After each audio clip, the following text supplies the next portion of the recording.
નમસ્કાર મિત્રો, તમે હનુમાનજીના અનેક મંદિરો જોયા હશે, પણ શું તમે ક્યારેય એવું મંદિર જોયું છે જ્યાં હનુમાનજી તેમના પુત્ર સાથે બિરાજમાન હોય?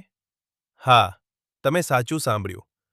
આજે આપણે વાત કરવા જઈ રહ્યા છીએ ગુજરાતના બેટ દ્વારકા સ્થિત હનુમાન દાંડી મંદિર વિશે, જેનો ઇતિહાસ અને રહસ્ય તમને આશ્ચર્યમાં મૂકી દેશે. મિત્રો, આ મંદિર દ્વારકાથી અંદાજે 30 કિલોમીટર દૂર આવેલા બેટ દ્વારકા ટાપુ પર આવેલું છે.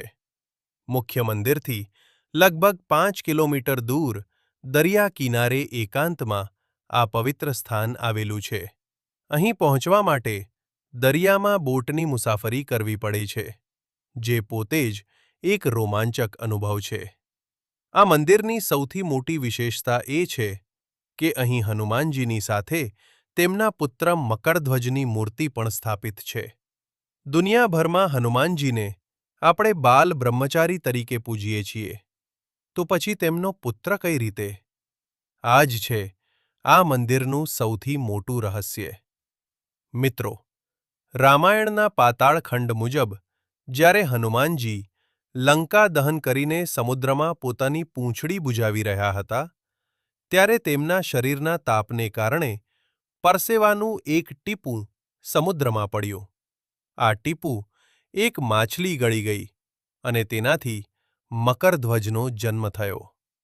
જ્યારે અહિરાવણ ભગવાન રામ અને લક્ષ્મણનું અપહરણ કરી પાતાળમાં લઈ ગયો, ત્યારે હનુમાનજી તેમને બચાવવા ત્યાં પહોંચ્યા. પાતાળના દ્વાર પર જ તેમનો સામનો મકરધ્વજ સાથે થયો. બંને વચ્ચે ભયંકર યુદ્ધ થયું અને અંતે હનુમાનજીએ તેને પરાજિત કર્યો. આ એ જ સ્થાન માનવામાં આવે છે જ્યાં પિતા પુત્રનું પ્રથમ મિલન થયું હતું. આ મંદિરની બીજી વિશેષતા એ છે કે અહીં ગદા વગરની મૂર્તિ છે. અહીં હનુમાનજી અને મકરધ્વજના હાથમાં શસ્ત્ર ગદા નથી, જે શાંતિ અને પ્રેમનું પ્રતીક છે. તેમજ અહીં ભક્તો દ્વારા મૂર્તિ પર ચોખા ચઢાવવાની પરંપરા છે. આ મંદિર ટાપુના એક છેડે હોવાથી અહીં ખૂબ જ શાંતિ અને કુદરતી સૌંદર્ય જોવા મળે છે. મિત્રો, જો તમે દ્વારકા જાઓ તો બેટ દ્વારકાના આ રહસ્યમય અને ઐતિહાસિક મંદિરની મુલાકાત લેવાનું ભૂલતા નહીં.